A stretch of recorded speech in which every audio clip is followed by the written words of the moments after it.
are listening to the Empowered Business Podcast. I'm your host, Monica Froese, a mom of two and your secret weapon to creating a six-figure digital product business. I'm on a mission to help 1,000 women make $100,000 a year. That's right, $100 million towards financial independence for women. As an online business expert, I am teaching you everything I know right here week after week, so you can join us on the journey to $100 million. Sound good? Then let's jump in.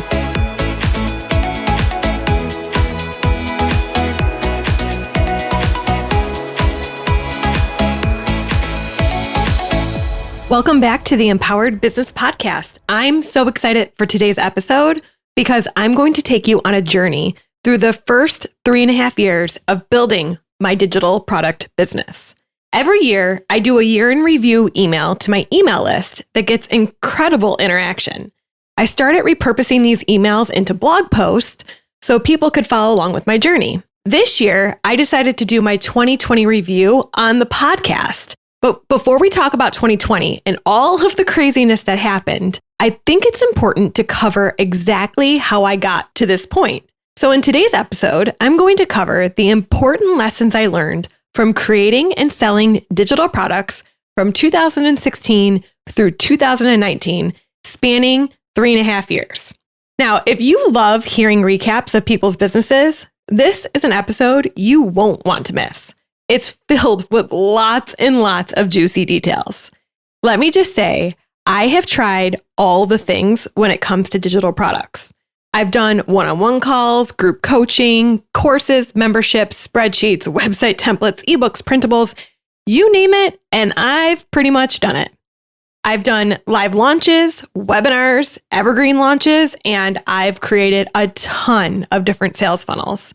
When I say I've done all the things, I mean I've done #all the things. Now, I know you may be new to the world of digital products, so let me define a few words that you'll hear me use.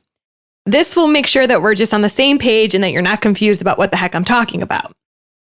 So the first is, what exactly even is a digital product?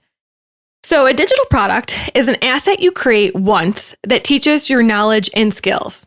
It's highly profitable because you can sell it over and over again. Now, examples of a digital product and the most common ones that I see in the online world are ebooks, spreadsheets, printables, website templates, and digital courses. A sales funnel is just a fancy way to describe your customer's journey. It's the roadmap for how a new visitor lands on your sales page to becoming a paying loyal customer. View this as the roadmap for how someone is introduced to you and then ends up paying you money. A launch is when you are hyper-focused for a certain period of time on selling your product. This usually means you open the sales cart for a product from like 3 to 7 days with a very intentional marketing campaign and then close the cart when those few days are over. Evergreen is something that is available all the time. So for example, when you keep the cart open, the sales cart open on your digital product all year long, instead of closing it and using the launching model for promoting it. So it's something that's just available all the time. Okay, so I started creating digital products in 2016. I told you about the very first product I created in episode 2, which was the family budget spreadsheet. I had been blogging on Redefining Mom at that time for about 3 years and not really making any money. I was just too busy at my corporate job to spend time monetizing, but I still had some really cool opportunities like going on Fox News and being invited to the White House to meet President Obama. So back then you could get your blog found pretty easily because there's a lot less competition, but that doesn't mean it was making money. So I quit my corporate job after 11 years in early 2016, and I took a work from home job with another company until August of 2016. And this is when things really started to shift for me. I launched the family budget spreadsheet in June of 2016 and spent the entire summer writing my very first ebook, Busy Moms Building 12 Steps to Starting an Online Business for Busy Moms. In December of 2016, I decided to create my very first online course and group coaching program based on the Busy Moms Building ebook.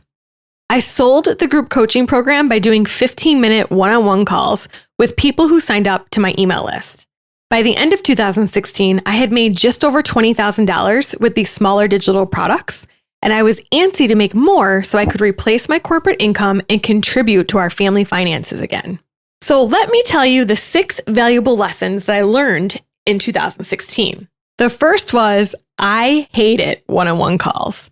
In fact, I dreaded them. One of the reasons I left corporate was because I had no control over the number of meetings I had to attend, and I constantly felt like I didn't have time to get my actual work done. Plus, I'm an introvert, a loud introvert, but I am an introvert, and I don't derive energy from talking to people, so the calls were so draining. The only reason I did them was because my coach at the time was an extrovert and sold her group coaching program by doing one-on-one calls. Which leads me to my second lesson of 2016. Hiring a business coach early on in my journey was seriously a game changer for me. If you hire the right coach, they will not only help you hold yourself accountable to your goals, but it helps to ease the overwhelm you feel from the decisions you need to make early on. I had a coach in early 2016, but ended up hiring another coach who was rising to fame at that time. And honestly, it was a pretty huge mistake. I didn't want to run my business the way that she ran hers, and that led me to realize that anytime I invest heavily in a coach or a group coaching program, or really anything for that matter, that I need to look for the person who is running a business the way that I want to run a business. And that's the lens that I look through whenever I invest in anything in terms of education or support in my business. So the third valuable lesson from 2016 was that even though I said I hated one-on-one calls, there was a bright spot.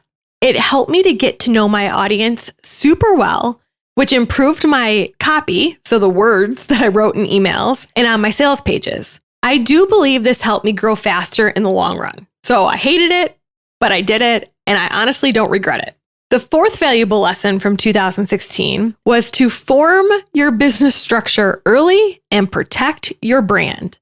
So I personally believe that if you're going to take your business seriously, then you need to have the structure in place sooner than later. I chose to become an LLC, which is a limited liability company, instead of a sole proprietor well before I needed to make the change because I didn't want it looming over my head once I started to succeed. I also hired a lawyer to submit my trademark for Redefining Mom, which is something I have never regretted doing. The fifth valuable lesson I learned in that first year of monetizing with digital products was decision fatigue is a real thing. I cannot even express how burned out I was on making decisions by late 2016. I had no idea how many decisions I'd need to make in my business as compared to what I had to do in my corporate job. And I had a very busy corporate job. So by the end of the day, my husband would ask me what we were having for dinner, and I would snap because I could not make any more decisions. This was something we figured out that I needed to fix early on, or I'd end up with money, but no marriage. And I didn't want that. So I set out in 2017 to protect my energy a lot better. And then the last valuable lesson I learned in 2016 was consistency.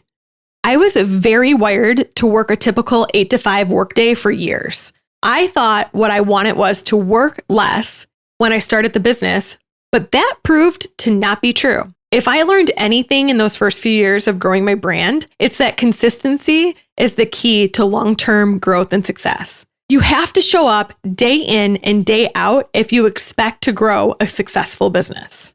In 2017, my world shifted dramatically. I was running my first group coaching program paired with a course, getting to know my students even better, and growing an email list of over 10,000 people. I crossed my first $10,000 month in February of 2017 when I launched another online course on Pinterest marketing that would help me become known in the online business community as the Pinterest advertising expert.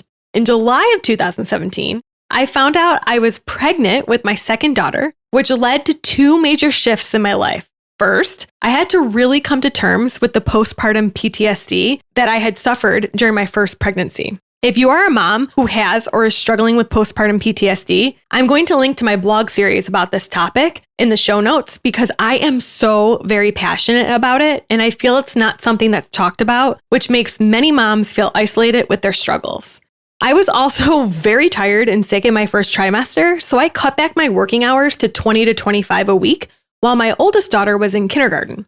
Now, right before I entered my third trimester in late 2017, a few of my blogging friends convinced me to run a beta of what would become known as my signature program on Pinterest advertising called Pin Practical Promotions. Little did I know that becoming a subject matter expert on a relatively new topic in the industry was about to change my entire life. I had 20 students in the beta round of Pin Practical Promotions. They paid me $97 each, which felt like a ton of money actually, on a course I had never created yet. And I created the course over a period of 5 weeks, which brought me to the end of 2017. And my daughter was due in March of 2018.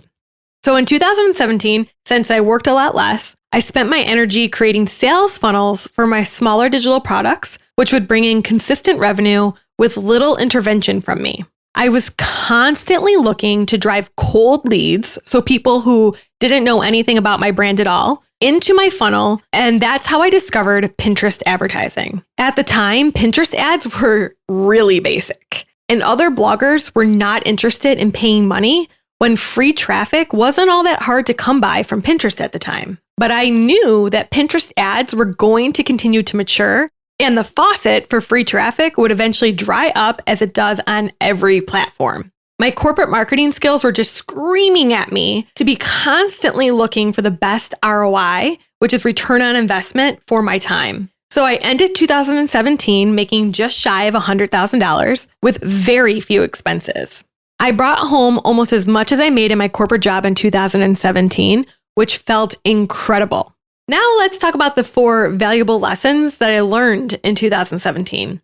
First, doubling down on one platform for my marketing efforts was super valuable. When you're first getting started and trying to grow a brand all by yourself, it's impossible to be everywhere at once. So I doubled down on growing my brand on Pinterest before I moved on to any other platform. The second valuable lesson is that becoming known as a subject matter expert was a game changer. I didn't set out to become the Pinterest advertising girl, but my natural curiosity to not do what everyone else is doing proved to really work in my favor. I would argue that it is easier to grow a brand when you become known for one thing. It helps to grow an audience faster, and then eventually you can pivot if you want to.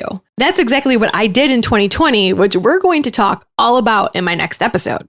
So the third valuable lesson I learned in 2017 was that networking and connections are everything in business. Online business is no exception. There's nothing wrong with buying yourself into the room with the right people. And in 2017, I joined a peer mastermind and went to several blogging/online business/online marketing type conferences. I met amazing people who I'm still friends with to this day and that I have partnered with along the way to grow our brands together. And the last lesson I learned in 2017 was hire some help. I hired my first support virtual assistant in 2017, and I thought it was crazy at the time, but little did I know that I was setting myself up for success with understanding the importance of spending money to make money and the fact that expenses are simply a part of doing business.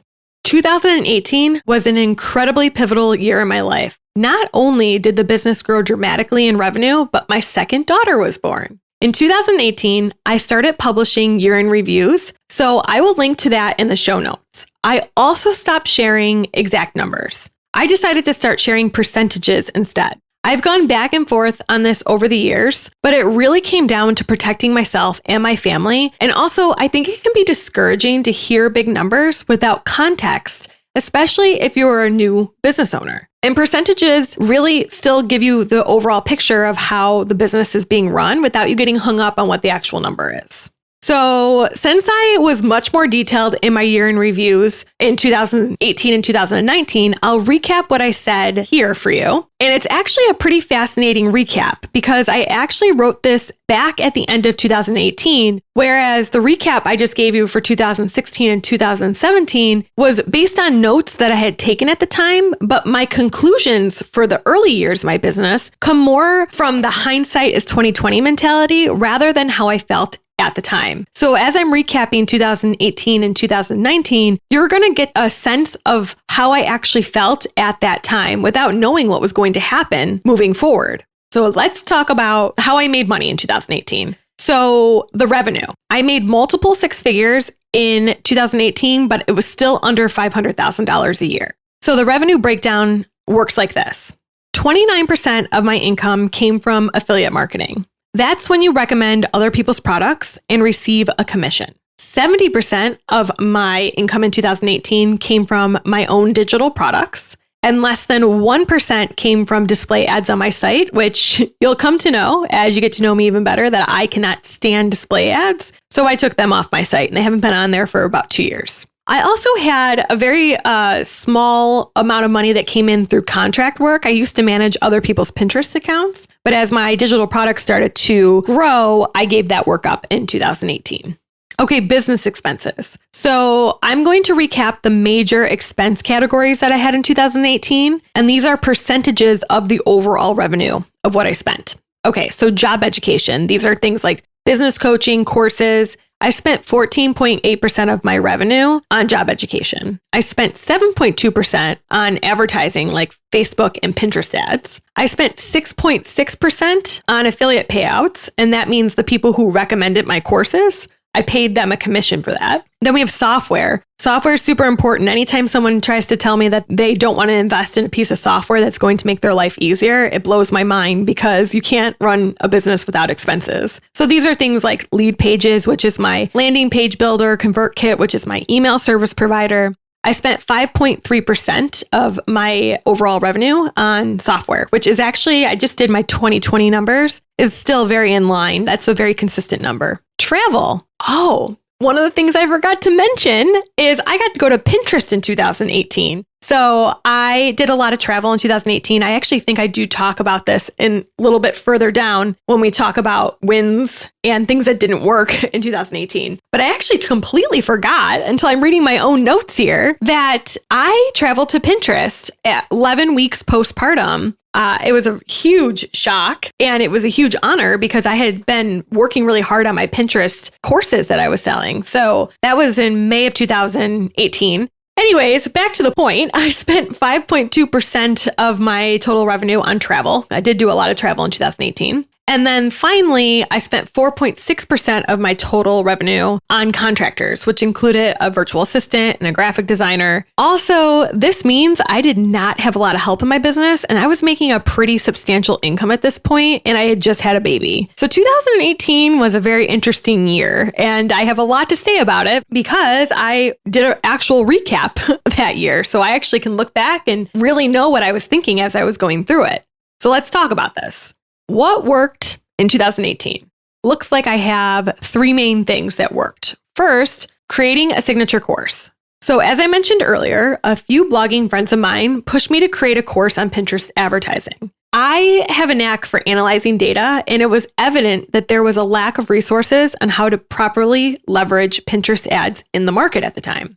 So I used Pinterest ads to drive targeted traffic to my sales funnels. And in January of 2018, I officially launched Pin Practical Promotions to the public. Throughout 2018, I used this course to explore multiple different marketing avenues, such as live launching, live challenges, joint ventures, and webinars. And by far, the two most successful methods that I saw that year were live challenges, which I still do to this day, and you'll hear much more about in future episodes, and joint ventures. And that's just when you partner with another brand. And usually you do a webinar for their audience. And at the end, you pitch your program. They get a commission since they let you get in front of their audience. That's actually really how I got known for Pinterest, because a few very influential people in the Pinterest marketing space got to know me and invited me to talk about Pinterest advertising to their audience.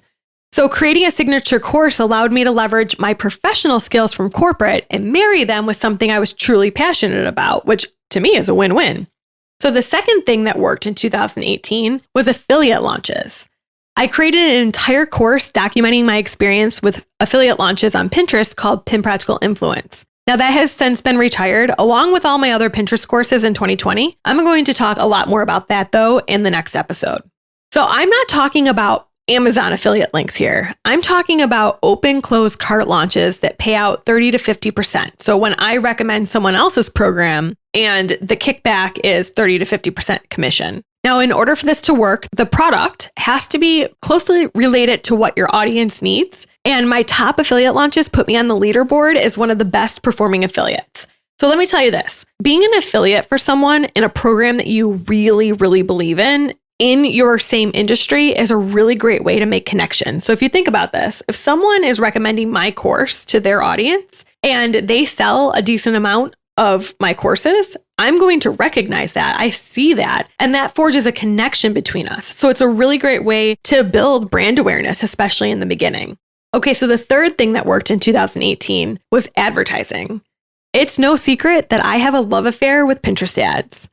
What surprised me in 2018 was my love affair with Facebook ads. I'm passionate about bringing targeted traffic from ads onto my email list and nurturing them into paying customers. I use Pinterest ads as a low-cost, effective way to grow my email list, and Facebook ads had proven to be wicked successful for things like flash sales, feeding my live challenges, and Facebook ads have just really quality leads. I even ran my very first successful Facebook ad campaign for my family budget spreadsheet in 2018, which, a reminder, I had created that 2 years earlier. So advertising would become one, if not the most critical aspect of my business from 2018 on. What didn't work in 2018? Well, first of all, I was under investing in support.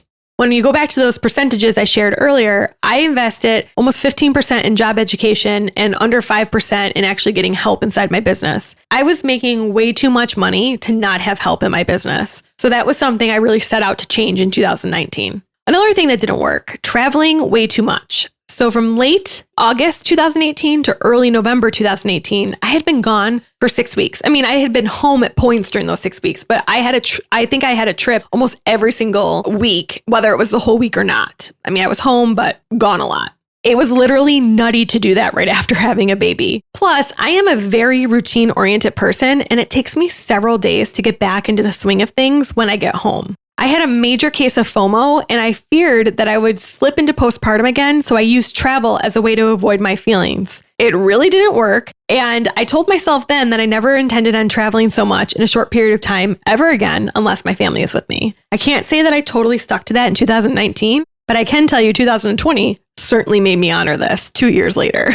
So another thing that I really decided I did not like in 2018 was free Facebook groups. So I'm going to give you a little rant that I went on in 2018. And I would have to say I probably still agree with this. So this is what I said. Free Facebook groups, not just mine, but other people's groups as well. I said, listen, I'm going to give some tough love here, which is something I'm known for. Facebook groups drain your energy and are a time sucker. The number one issue I have with most groups is the whining from people who are too busy complaining and not actually doing the work. It sucks me in and it just completely derails me. Either I find myself defending something which is pointless, or I catch myself falling into comparison traps. And I said that in 2019, I was going to be shutting down my free group and leaving many other groups. Some groups are amazing, and I intend on giving a list of groups I recommend joining when I close mine down. That's what I said. I don't think I did, though, because I still don't like free Facebook groups. What I said is completely true. It's usually people who are too busy complaining than doing the work. And also, when you're taking advice from people in free Facebook groups, you don't know if it's good advice. So I think free Facebook groups serve a purpose, mainly in terms of pop-up groups that happen for a specific amount of time that's driven towards one purpose. Otherwise, still not really a big fan. I believe in joining paid Facebook groups where I can trust the mentorship that's going on inside of them. Okay, another thing that didn't work in 2018, ads on my site. This is so funny because I still, 2 years later, rant about the fact that I can't stand display ads. I probably can't stand them more than in 2018, but this is what I said back then. I said, I call myself the anti-blogger blogger.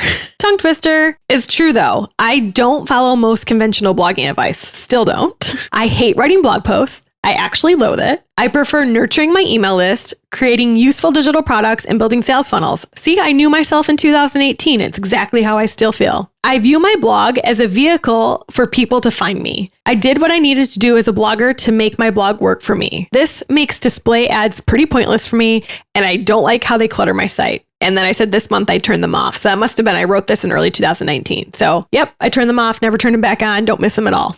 Okay, the fifth thing that didn't really work for me in 2018 was slow email growth. So I say that this is exactly why it's so important to do a yearly review. I was shocked by how little my list actually grew in 2018. When all is said and done, with unsubscribes and deleting inactive subscribers, I had only gained 15,000 new subscribers in 2018. Which is actually a lot, especially if they're very focused leads, which I think they turned out to be. So, but I was writing this at the time. To me, it felt like not a lot for my goals. But so part of me is okay with this because I was focused on building foundational blocks like my course and Sell It funnels. However, now it's time to really ramp up the number of people going through the funnels that are successful. And that I said that would be a huge focus for me in 2019, which it was. But I do have different opinions on email lists now in terms of I'm not a fan of vanity numbers like new subscribers, who cares as long as they're converting is more my attitude.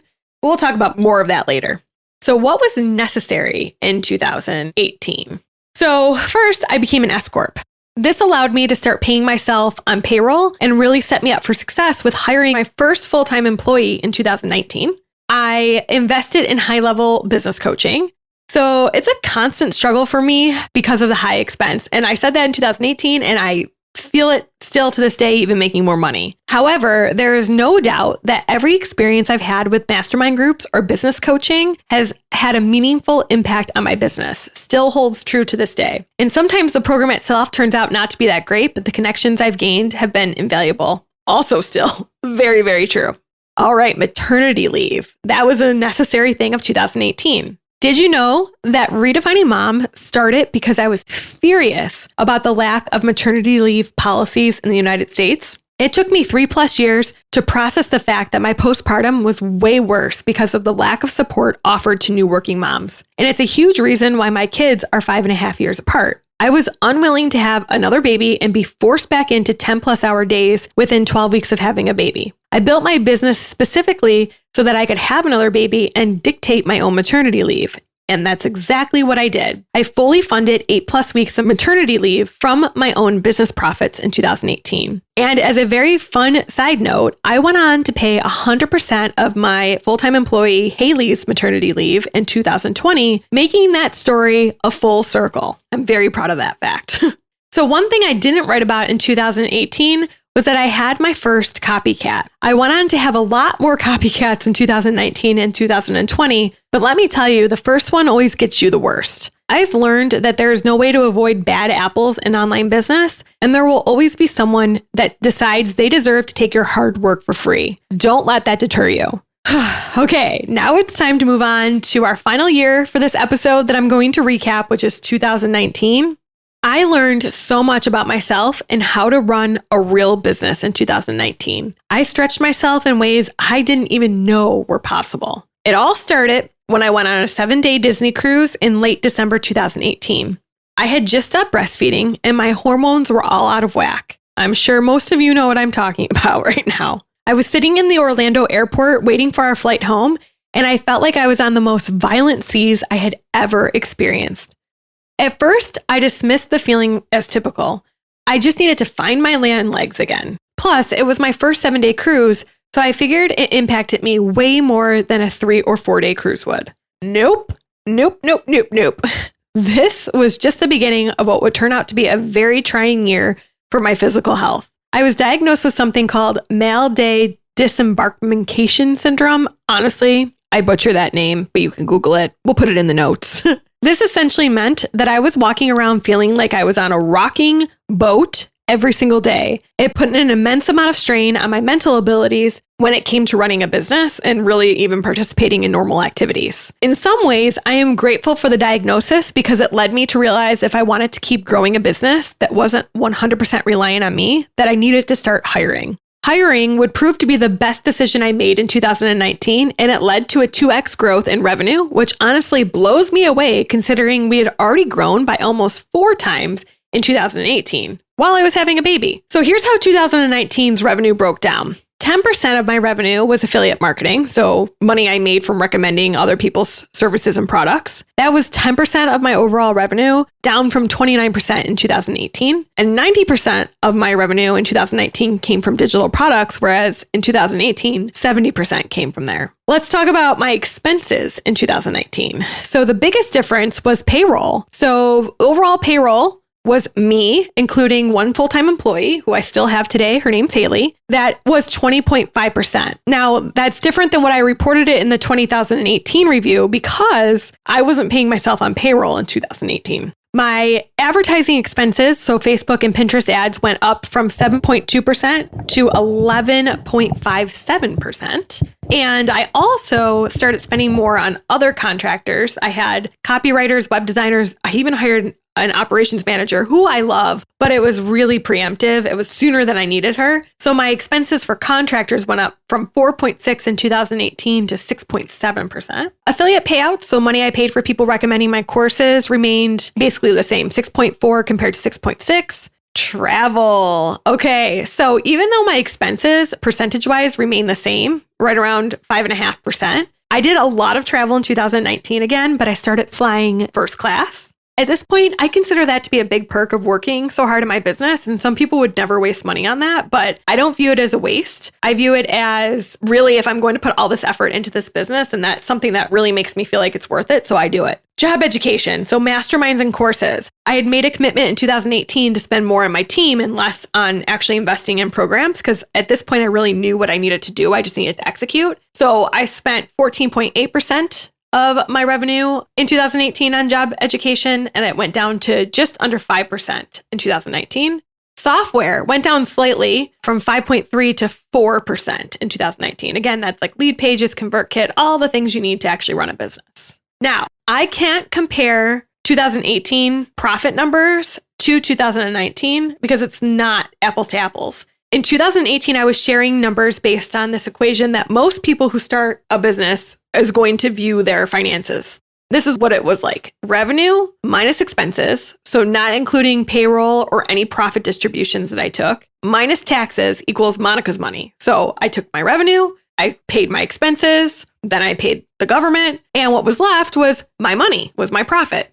Now in 2019, because I became an S Corp, things had to change. Now I had to function like what a real business functions like, which is revenue minus expenses, which also includes my payroll, so what I was paying myself, then minus taxes equals business profit. So I pay a portion of taxes out of payroll and then another portion based on the business's profit. This is my big financial lesson that I learned in 2019. Even after I pay taxes on that end profit number, I then have to decide what to do with the profit that is left. Do I take it as a profit distribution into our family finances, which is what I had been doing all along? I was just taking profit distributions, not paying myself on payroll, which is very common as a sole proprietor.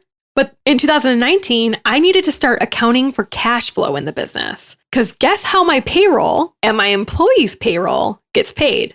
Via real cash in the bank account. So you can't pay an employee with a business credit card like you can a contractor. You can't decide to stop payroll for a month like you can when it's just you. When it's just you as a sole proprietor, you don't have to pay yourself. But when you have employees, guess what? They expect to get paid. So what became really important to me in 2019 was to start padding my business savings account because I really wanted the business to succeed and not go in debt, which is something I never want to do. And to this day, still have not. I've never gone into debt in the business and I never plan on it. Now, the second biggest financial lesson I learned in 2019 was that my own paycheck from the business is to compensate me for my hard work showing up every day. And the profit I make from my business is my reward for the risk I took building something from scratch. So I basically get paid in 2 different ways. I have a payroll as if a company was paying me. That company happens to be my own. And I take profit distributions after everything is said and done because I started this from scratch and that's basically my reward for running this business. Let's talk about what worked in 2019. First, hiring a full-time employee and understanding business cash flow. Hiring a full-time employee on payroll is a huge deal. Not only is it a huge financial commitment, but it also requires business owners to have a solid understanding of their business finances. As I was just mentioning, payroll comes directly from cash in the bank account, not a business credit card like you pay contractors. So we had a significant amount of cash on hand inside of the business going into 2020, and I am completely sold that hiring people to be dedicated to my business was the best decision I made in 2019. Hands down, the number one reason we were able to 2x our 2018 revenue. And shout out to Haley for being an amazing employee and friend, and still is to this day. The second thing that worked in 2019, launches, and more launches. So 2019 was the year of launching Pin Practical promotions in a variety of different ways. I tried everything imaginable: open and closed cart launches, live webinars, live challenges, evergreen funnels, and joint ventures. I learned so much about the buying journey of my ideal customer. And more importantly, I learned how to read and analyze data to make better decisions. It also led me to understand a big gap in my course suite. And I was able to go on to make over $40,000 pre-selling a course before it was even created. And that is the third thing that worked very well for me in 2019. This is so incredible to me, and it really speaks volumes about how I show up every day and support my students, because I launched this course that's actually now retired, and we'll talk about more in that 2020 review.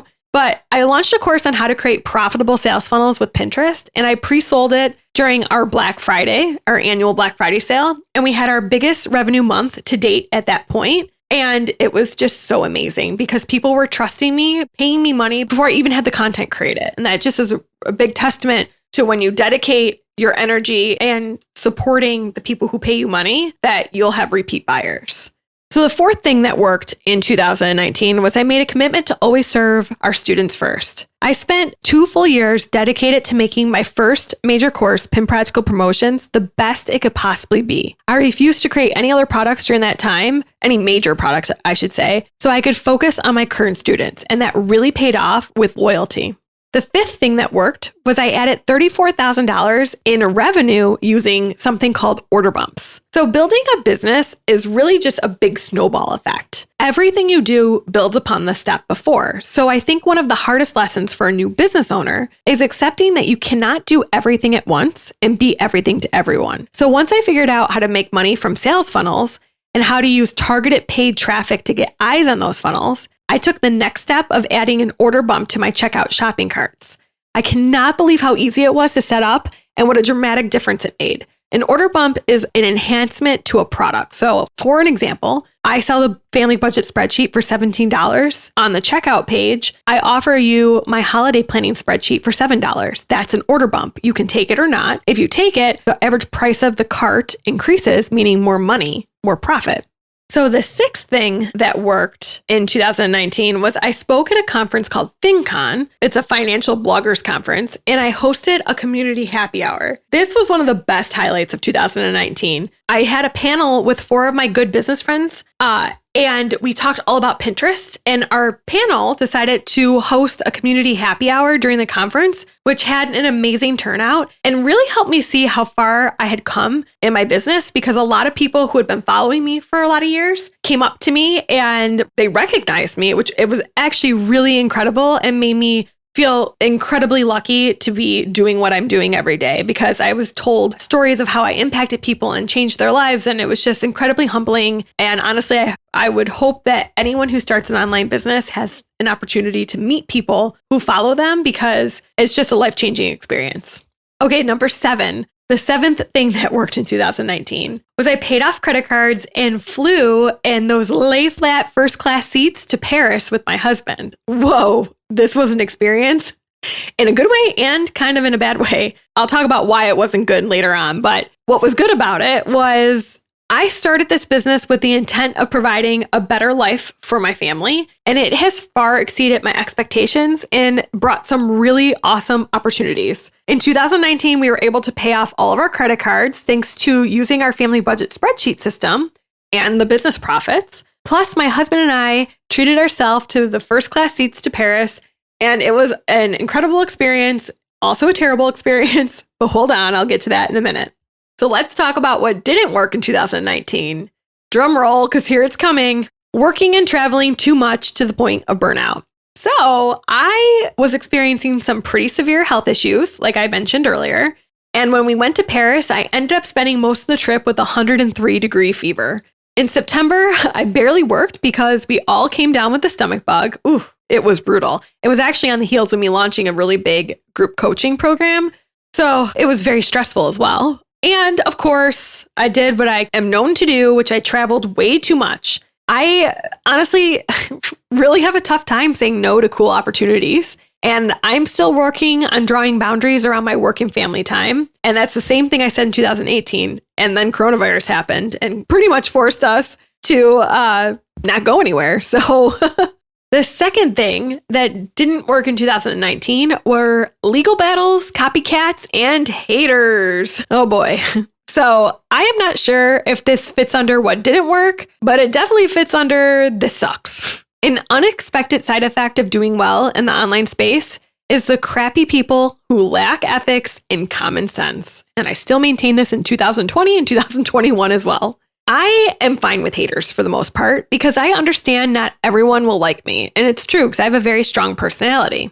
However, I can't do the topic of copycats justice in this podcast episode because really it would take me about an hour to tell you all the things that are wrong with copying other people's work. But I'm going to leave you with this. It is not okay to copy someone else's hard work under any circumstances. Some people learned that the hard way when they found out I am not afraid to use a lawyer to enforce my rights. Just don't do it. I poured years and years of my life into my content, and anyone else who swipes it does not deserve empathy. They deserve to pay the consequences for their utter disregard of intellectual property. Copying is wrong. Don't do it. Okay, the third thing that I would say didn't work in 2019 was launch PTSD. And honestly, this is a real thing. Launching is so much work, way more work than I feel anyone ever talks about. I often see these flashy numbers, but rarely a real glimpse into how much work it actually takes to pull off a profitable launch. I am happy to say I had 4 successful launches in 2019. I am sad to say I pulled 2 of them off by myself, which left me with literal anxiety about how to keep the business afloat because I was so burned out. I also rarely took the time to stop and celebrate or do something nice for myself at the end of each launch. And this is something I must change. I will never launch again myself. And I have to say, so far, I have not done it by myself again and hopefully never will. So let's talk about what was necessary for 2019. The first was trademarks, copyrights, and legal disclosures. Oh my, that was my literal title for this. So this is the reality of running a real business. If you want people to take you seriously, then you need to be the first up to bat. I invested in trademarks, formal copyrights, legal contracts, terms of use policies. I could go on and on. I am someone who will protect my hard work, and I am a proponent of everyone else doing the same. Number 2, business liability insurance. I feel like this fits in with the theme of what feels like the downside of business. However, it's just smart to have a business liability policy. It's not any different than having life insurance or health insurance.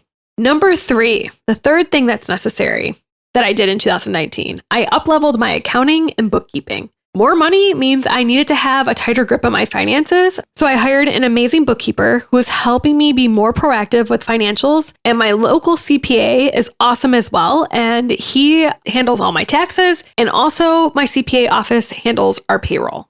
The fourth thing that was necessary in 2019 was self-development. So I didn't realize how much mindset work I had to do until the moment someone swiped my entire course. A course that is 800 pages in Google Docs.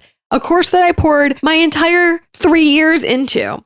It was the defining moment that was either going to make or break me. And it sounds so simple that simply I should fight anyone who stole from me. But the reality is it messes with your head and your confidence. So I learned it was up to me to protect my own mindset. I devoured many mindset books and podcasts in 2019. I do have 5 recommendations if you happen to be interested. We'll link to these in the show notes as well. So we have Traction by Gino Wickman, basically the Bible on how to run a successful business efficiently. Company of One by Paul Jarvis. This taught me that there is power in staying small and lean as a company. Built to Sell by John Warrillow. This explains how to run a business that is not dependent on you to succeed, and it actually teaches you how to run a business that you can sell.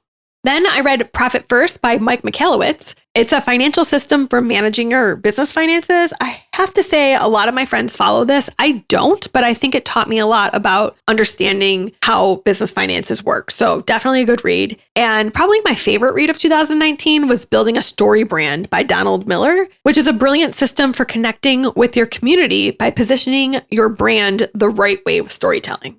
I really hope you enjoyed this recap of the first 3.5 years I worked to make over $1 million by selling digital products. It was super fun to reminisce and remember all of the ways I worked to grow my business over the years. I can't wait to dive into all the lessons I learned in 2020. 2020 was a huge year for so many reasons. The online business world saw a huge influx of people wanting to start their own businesses when coronavirus started. This created a huge shift in what I wanted to do in my own business. At the end of 2019, I identified 4 ways that I wanted to grow my business in 2020. And here's the question: did any of them happen? And did I accomplish my goals, or did my business completely flop in 2020? So tune in for our next episode to hear exactly what did and didn't happen in 2020. Also, please remember to subscribe to the Empowered Business Podcast. That way you won't miss out on any future episodes. So I can't wait to dive into 2020, and I'll talk to you soon. Bye. Thanks for tuning in to today's episode of the Empowered Business Podcast. If you are ready to get started creating digital products and take your business to the next level, download my free digital product toolbox. Head to monicafroese.com/toolbox to grab it. As always, you can find all of the links and information mentioned in this episode at monicafroese.com/podcast. See you right here again next week.